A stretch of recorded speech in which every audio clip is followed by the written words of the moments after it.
আসসালামু আলাইকুম। আমি শাহজাদু সরকার বলেছি মালয়েশিয়ার থেকে। বন্ধুরা, বর্তমানে বাংলাদেশের সবচেয়ে বড় খবর, 12 বছর পর তারেক রহমান জিয়া এক বিশাল বিজয়।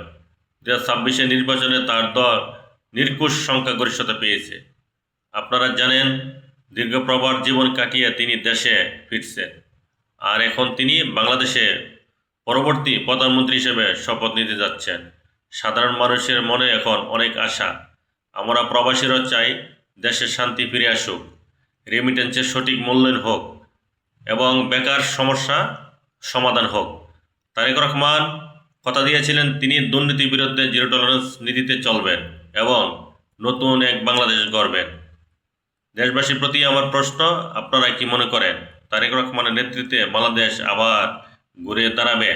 নতুন সরকারের কাছে আপনাদের চাওয়া কি? কমেন্টে অবশ্যই আপনার মতামত জানাবেন এবং ভিডিওটি ভালো লাগলে ফলো দিয়ে পাশে থাকবেন। আল্লাহ হাফেজ।